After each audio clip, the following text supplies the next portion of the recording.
Bonjour les amis, aujourd'hui 3 petits exercices de respiration qui vont vous aider à développer la respiration ventrale, qu'on appelle aussi la respiration abdominale, qu'on appelle aussi la respiration diaphragmatique, qui est donc la respiration qui utilise le muscle principal dédié à l'acte respiratoire, donc le diaphragme, et qu'on oublie trop souvent par mauvaise habitude, de stress, etc. On a plutôt souvent tendance à respirer par les épaules. Demander à quelqu'un de prendre une grande inspiration, une grande respiration. 8 personnes, 9 personnes sur 10 vont remplir comme ça le haut de leur poumon d'air en activant les épaules et c'est tout sauf une respiration diaphragmatique. Donc sur cette vidéo, on va voir 3 petits exercices simples qui peuvent être un challenge pour certains d'entre vous. Quand on a vraiment perdu l'habitude d'utiliser cette amplitude diaphragmatique abdominale et que se sont accumulés des stress de vie qui vont avoir tendance à rigidifier, à tendre le diaphragme et puis du coup les muscles aussi de la cage thoracique, ça peut être un petit challenge de revenir vers cette respiration-là de façon naturelle. Donc, ces exercices, vous pouvez les faire le matin en vous réveillant, quand vous êtes encore au lit. Vous pouvez les faire le soir en vous endormant, avant de vous endormir, quand vous êtes dans le lit. Vous pouvez prendre une pause dans la journée quand vous voulez, et ça peut être avant une session de yoga, après une session de yoga, de qigong, de méditation, peu importe. Ce sont des exercices, ce que je vais vous montrer aujourd'hui, pour le moment, qui se font coucher sur le dos. Donc la position couchée sur le dos, ce n'est pas forcément la meilleure position pour s'endormir, mais pour faire cet exercice, c'est coucher sur le dos. Donc vous pouvez le faire avant de vous endormir ou après vous êtes réveillé le matin. Donc on y va. Voilà.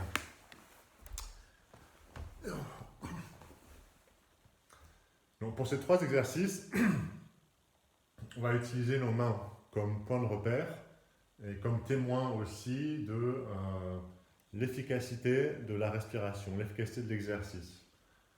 Donc pour le premier, on va poser les mains au niveau du bas des côtes, donc plus ou moins au niveau du sternum. Et au moment de l'inspire, on va sentir le diaphragme qui s'active, les côtes qui s'élargissent, et normalement, du coup, on va sentir que cette partie du corps gonfle, s'ouvre, comme ceci.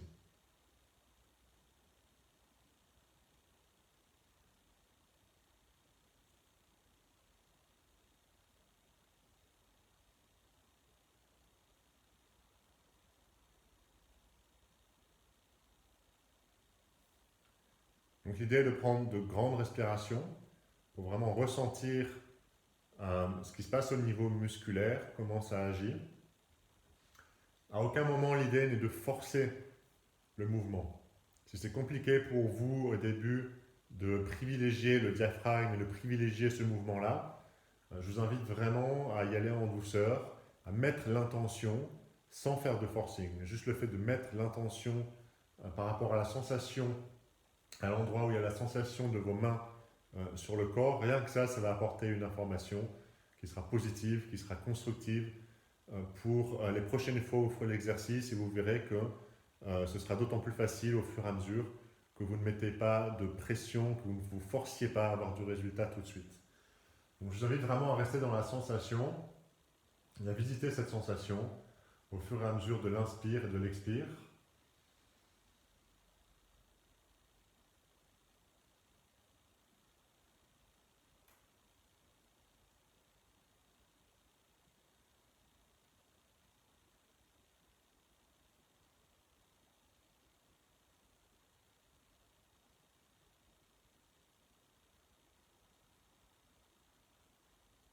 Et vous allez d'autant mieux y arriver que vous allez utiliser l'expiration comme moyen de détente, comme moment de détente.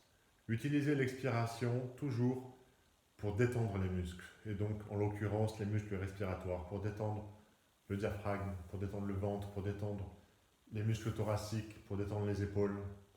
Et ce sera d'autant plus facile pour vous amener par la suite à une bonne activation du diaphragme.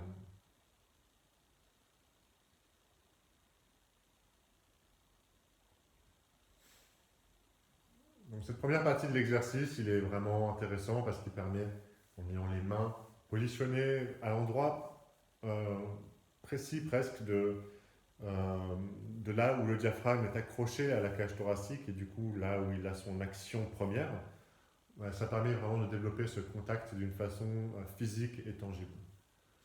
Le deuxième exercice, qui est très similaire, consiste à déplacer ses mains vers le centre du ventre, plutôt dans l'espace du nombril, au-dessus du nombril. Et on va répéter du coup la même action, qui va être une action respiratoire. Et de la même façon, on va sentir le ventre à cet endroit-là qui gonfle, qui prend de l'amplitude au fur et à mesure de l'inspiration.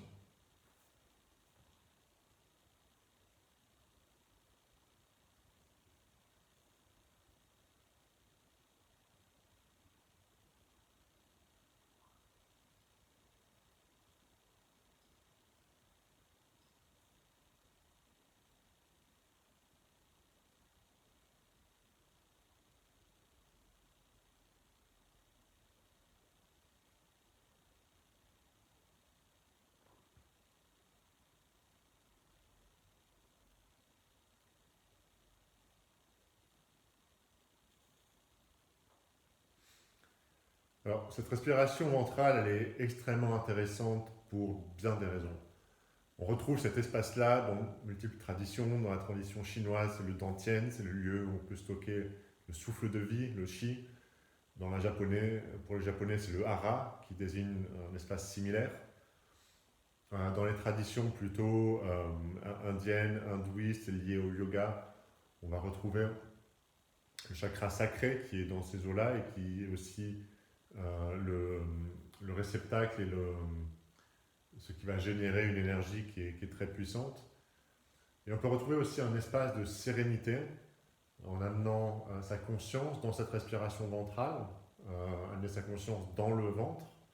Et du coup, c'est d'autant plus facile d'y arriver qu'on crée de l'espace dans ce ventre-là, qu'on le rend être un lieu accueillant et spacieux. Donc tout ça, c'est autant de raisons, autant de façons d'appréhender les bienfaits de ce simple exercice. Donc l'exercice pour le moment, c'est vraiment juste de poser les mains sur le ventre, de laisser le ventre se gonfler à l'inspire,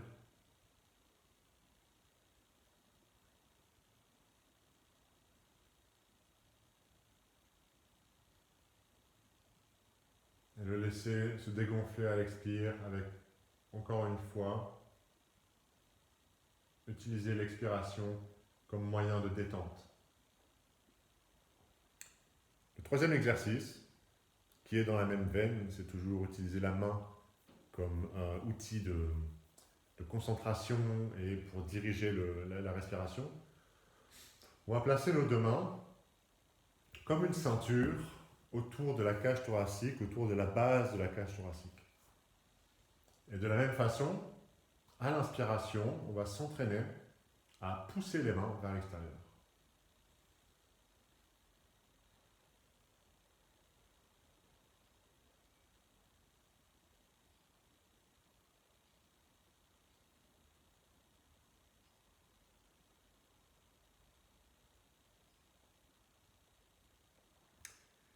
Ça nous amène de la même façon à utiliser le diaphragme comme muscle principal de respiration, d'inspiration.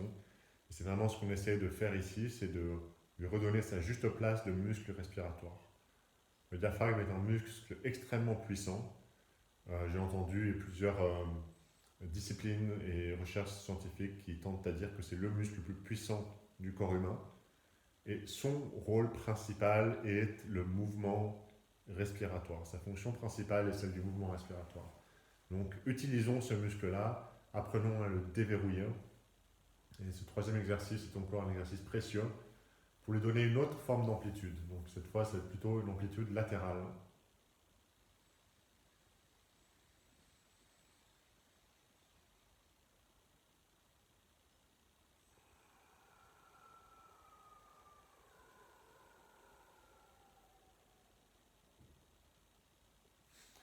Les mouvements de la cage thoracique et du diaphragme sont complexes et je ne vais pas rentrer dans tous les détails dans cette vidéo.